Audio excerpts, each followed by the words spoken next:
Grand Pape Sané ñu wax ci sécurité. Pourquoi le Sénégal a instauré le visa depuis l'indépendance en classifiant les pays par catégorie A, B, C? Pourquoi le ministère est chargé de la délivrance des visas? Mais tey Grand Pape Sané la quoi. Ah oui Pape voilà d'accord. C'est bizarre hein. Non sant yàlla alhamdulilah. Seydina on a choisi ce sujet tey jii parce que ça fait quelques mois de cela il y a ce sujet lancé là sur la place publique dañuy wax sur la réciprocité du visa ba ñu war a appliquer ñuy wax ci waxu e-visa maanaam dellu si visa di wax rek nit ñi en fait il faut ñu leen di leeral le Sénégal depuis 1960 ba tey jii ñuy wax Sénégal day appliquer visa. Le Sénégal depuis 1960 ba tey ji day appliquer visa. Alors dans l'application de ces visas Sénégal 60 bi mu ñëwee pour des raisons politiques raisons économiques raisons sécuritaires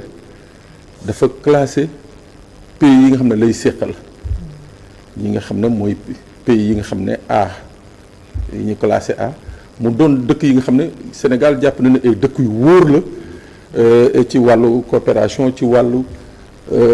non application du visa mooy maanaam dëkk yooyu du ñu appliquer visa mooy comme exemple l'espace CEDEAO xam nga affaire yi du ñu appliquer visa ñooñu ñu jël leen catégoriser leen A mu jëlaat amaat yeneen dëkk yi nga xam ne ñii dañu am dañuy appliquer visa mais Sénégal accepté dafa leen dispense de visa maanaam ils sont pas obligatoirement obligé de prendre un visa pour ñëw Sénégal même bu dee si yenn situation yi obligatoire dañu war a jël visa mais c'est pas une obligation pour pays yooyu mooy pays yi ñuy wax classé B mu am pays yi nga xam ne dañ leen classé C ñooñu dañu am obligation bu ñu naree ñëw Sénégal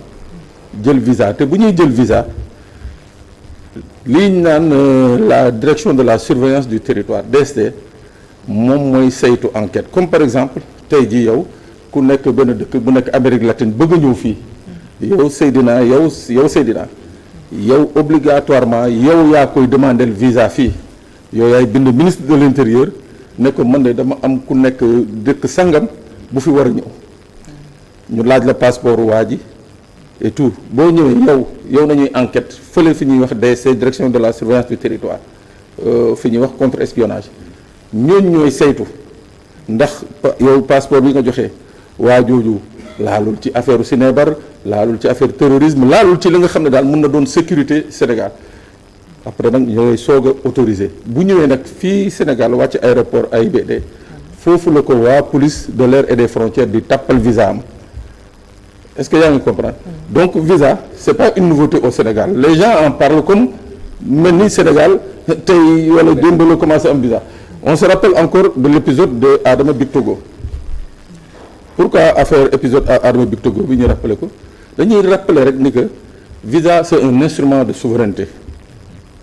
te par rapport ak li ma gis fan yi ñu def ko sur le décret de répartition des tâches dafa mel ni ministère de la communication et de xawma lan numérique de communication et du numérique dafa mel ni moom la ñu bëgg a jël jox ko ne ko nga defar visa mënul defar visa non c'est pas possible mënu ko defar xam nga le visa comme ni ma ko waxee c'est un instrument de souveraineté mooy maanaam day permettre à tout état nga mën a contrôler kan mooy dugg sa dëkk kan moo war a dugg sa dëkk kii dugg sa dëkk lan la fay def si bu duggee sa dëkk fu muy nekk ainsi de suite même yenn dëkk yi nga xam ne da ngay dem seeni ambassade pour uti fa visa dañuy wax loolu c'est une compétence partagée tey sénégalais bu dem ambassade de France bi déposer fa visa mu xaw a jël du temps xam nga ndax lan muy jël du temps parce que ambassade fii bu ñuy récupérer dossier bi dañ koy envoyer à Paris à la direction nationale du renseignement territorial mooy pendant wu DST Sénégal ñooñu ñëw saytu xool dossier Seydina Omar xool voilà ndax Seydina amul ay antécédents ndax Seydina Omar ne présente pas un profil anti-français ndax Seydina ainsi de suite ba pare soog a delloo le dossier au niveau du consulat ñoom ñu apprécier xool ndax dañuy joxe wala nu ñu joxe. Donc il faut j'ai choisi ce sujet parce que il faut que ñu attirer l'attention des autorités néew ma nag xamuñu j'ai pas dit que xamuñu mais il arrive parfois dans l'euphorie nit ñi poser ay actes yi nga xam ne les conséquences seront autres. ñi ngi dem ci Jeux olympiques de la jeunesse il y aura à peu près 7000 participants qui vont venir de différents pays dëkk yooyu ñuy jógee doo xam tey jii avec la donne actuelle sur le terrorisme sur le djihadisme surtout fii doo xam dëkk yooyu ñooñu bu ñuy ñëw ndax du ñu am ay infiltration ndax du ñu am kii donc il faut nécessairement dëkk yooyu bu ñuy ñëw seeni athlète wala seeni délégation ñu utal leen visa mais ñan moo mën a enquête ba defar ba xam ni que ñii di ñëw ay nit ñu clean nañu war nañoo mën a ñëw juste pour Jeux olympiques yi delluwaat donc moo tax ma doon attirer justement l'attention que les gens ne pensent pas que visa boobu ñuy wax c'est une question qui vient de naître depuis 1960 le Sénégal émet des visas. dañuy foog ne Sénégal nag visa amul par rapport ak yeneen pays africains yi loolu lay ñëpp di yaakaar ne ku nekk rek ñëw nu la neexee. Voilà c'est-à-dire dafa am pays yi nga xam ne par exemple prenons le cas de Djibouti ou bien des Comores dëkk yooyu dañu leen classé woon C mooy maanaam les pays yi nga xam ne booy ñëw da nga war ut visa obligatoirement alors ñu dem ba benn moment le Sénégal a compris que puisque djiboutiens yi ils n'avaient plus la possibilité d'aller dans des universités occidentales ou bien d'aller vers des universités américaines wala feneen le Sénégal a compris mu ne bon léegi ce que je vais faire damay teggi visa bi wax ak les autorités djiboutiennes ne leen man damay teggi visa bi mais seeni étudiants yi par la force fii dañuy ñëw jàngisee mais mu nekk une manne financière bi nga xam ne annuellement le Sénégal recouvre des milliards donc ci biir négociation Sénégal mën na ne Seydina mi dama ko doon appliquer le visa damay dindi visa bi en contrepartie lii la waaw pays yu bëri fii en Afrique dañuy jël visa pour dugg ci Sénégal boo jógee Égypte ñëw fii da ngay jël visa boo jógee payant non c'est pas payant mais pourquoi mu payant ci yeneen Cameroun c'est payant voilà mais moo tax nag léegi waaw dans la confection du comme visa bi ñu bëgg instaurer nii effectivement mun na doon quelque chose de payant par exemple comme ni ñu ko defee woon sous Macky Sall avec Adama Bictogo mun nañu lancer une application bi nga xam ne nit ki bu ci duggee forcément avec sa carte de crédit da ngay fay soo fay mais c'est-à-dire man ci exploitation bi ak délivrance bi man foofu laay waxee c'est-à-dire il faut pas que ñu jàppee ko ci côté mercantile bi mooy xaalis bi Sénégal di dugal parce que nga ñëw fay visa te xamuñu yaay kan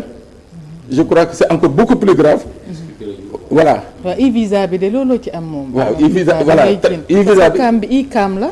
ñoom moom la ngay payer pour mën a kii. e-visa bi nag dañ ko viser mooy lan mooy l'aspect xaalis mais il y a un aspect comme ni ma ko waxee un aspect souverainiste et un aspect sécuritaire bi nga xam ne moom nañu war a mettre en avant ministère de la communication mun na ci liggéey mais obligatoirement li nga xam ne service bi nga xam ne moo war a délivrer wala saytu visa bi kooku ça relève du ministère de souveraineté qui est le ministère de l'intérieur donc affaire bi loolu la moo taxoon on avait choisi ce sujet c'est-à-dire il faut que aussi des fois bon c'est maladroit parce que nos des fois autorités elles sont tellement frileuses soo waxee sax ñu foog ne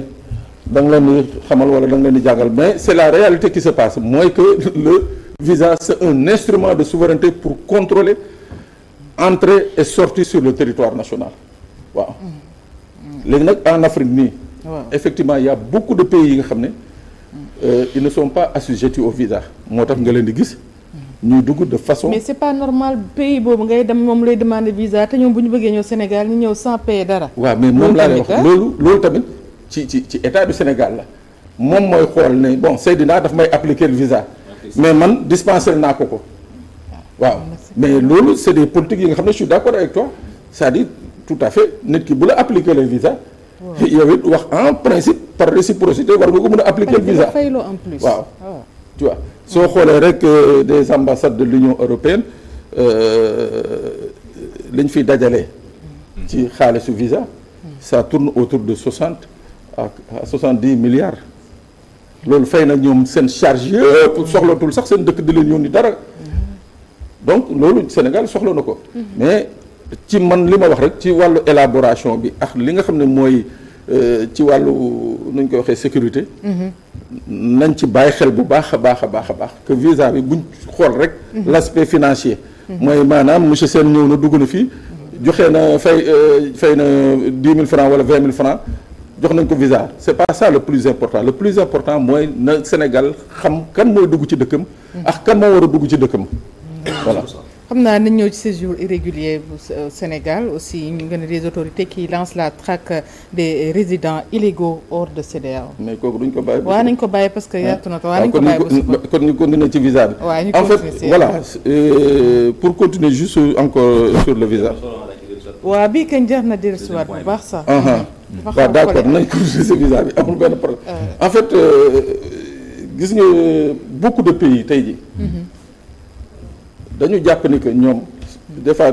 fii nañu toog ci plateau di ko kaas naan France tel pays union non dañuy bañ ci dañuy bañ joxe visa ainsi de suite. non en fait problème bi du bañ a jox visa mais dafa am la nga xam ne derrière les services de renseignement ñoo ko saytu. ne leen non Pape Sané mii bu leen ko jox ñun suñu avis mooy bu leen jox Pape Sané. voilà c'est pas parce que Pape Sané motal na kayit yëpp motal na lépp. que forcément bu ñëwee consulat da koy jox consulat dafa am ñu muy si ku muy référé wu kooku saytul ko profilu Pape Sané ba pare ne ko non à mon avis bul joxee Assane Gueye mun nga joxee ainsi de suite donc loolu mooy ce qu'on appelle la compétence partagée entre le ministère de l'Intérieur et le ministère des Affaires étrangères mu nekk 2 ministères de souveraineté. mais parfois am ñoom dañuy calculer nombre de visa bu ñu bëgg a joxe par jour de. non ambassade États-Unis da ngay gis ñu bari fees fa mais dañ naan 2 wala 3 la ñu war a joxe jour boobu. waaw mais moo tax ku ñëw rek bu ñu xoolee bu ñu kii. waaw mais xam nga li ñuy njëkk a jiital. mooy les impératifs de sécurité ñoom moom lañu njëkk a jiital. par exemple yaa ngi wax kaawu États-Unis. waaw ñoom dañ jàpp ni que chaque semaine wala chaque mois tant de personnes yu jógee Afrique de l'Ouest ñoo war a dugg États-Unis. waaw loolu waruñu ko wax nit ñi préparé wu moo gën. ñu non mais mënuñu ko waxee mënuñu ko. mais léeg-léeg ñoom dañuy jàpp ñoom c'est-à-dire ñoom seen politique. dañ naan ok ci mois de novembre bi. Afrique de l'Ouest yëpp mën nañu may 200 personnes ñu dugg fa waaw